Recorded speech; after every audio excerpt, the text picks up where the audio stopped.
Na ponta esquerda para Robinho, Robinho na pé, Robinho, William vem por dentro, aquele direita, fica Landa, ele passa o pé na bola, para lá, para cá, pintou, limpou, é pênalti! E o Rogério assumiu o pênalti!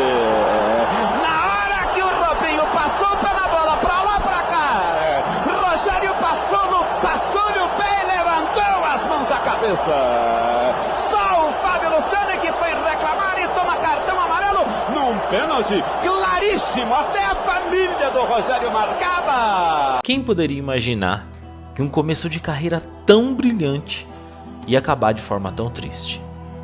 Hoje vamos falar a história de Robinho, um gênio da bola, que infelizmente se perdeu fora de campo. Se você ainda não está inscrito no canal, aproveita e se inscreve agora para apoiar nosso trabalho. O Robinho surgiu no Santos e antes mesmo de se tornar profissional ele recebeu elogios do próprio Rei Pelé, que na época era treinador das categorias de base do Santos. Assim que Robinho subiu para o profissional, em seu primeiro ano ele já foi campeão brasileiro junto com Diego Ribas, de forma excepcional. Robinho se destacou muito no Brasil e encantou tanto os santistas quanto os adversários, com seus dribles e jogadas mágicas. Em 2005 ele foi contratado pelo Real Madrid, que era repleto de estrela, o time dos Galácticos. E mesmo assim, Robinho se destacava no time. E isso gerou um atrito entre o staff do atleta e a diretoria do Madrid, porque o jogador achava que merecia ganhar mais que estrelas como Raul, por exemplo. Robinho achava que ele era o melhor do time, e realmente, Robinho estava jogando muito. Robinho já era um jogador consolidado na seleção brasileira. Ganhou a Copa das Confederações, disputou a Copa do Mundo de 2006, sendo peça importante no time. E em 2008, após o atrito com o Real Madrid, ele se transferiu para o Manchester City, que na época estava no começo do seu projeto ambicioso. No City, o Robinho nunca conseguiu grande destaque, e ele oscilava entre maus e bons momentos. Até que em 2010, para valorizar o jogador, que já era tido como investimento perdido pelo Manchester City, ele foi emprestado ao Santos. Robinho veio ao Santos para auxiliar a geração do Neymar, que estava surgindo junto com Ganso e companhia. Pelo Santos, o Robinho foi campeão paulista e campeão da Copa do Brasil, e jogou muita bola, caiu como uma luva naquele time, ele quem conduzia a molecada. No ano de 2010, Robinho disputou a Copa do Mundo como principal jogador do Brasil e chegou às quartas de final com a seleção brasileira. Após um ano brilhante, ele voltou para a Europa e foi negociado com o Milan. Robinho não foi o fenômeno que se esperava dele na Europa. Todos imaginavam que ele seria o melhor jogador do mundo, ganharia a bola de ouro. No Milan, o Robinho ele oscilou entre bons e maus momentos. E em 2014, o clube italiano emprestou o Robinho novamente para o Santos. Só que dessa vez ele não conseguiu tanto brilho no clube praiano.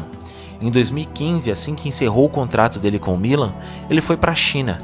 E depois de um ano no país asiático, Robinho voltou ao Brasil, mas dessa vez para defender outro alvinegro, o Atlético Mineiro. E do Atlético, Robinho foi jogar então na segunda divisão turca.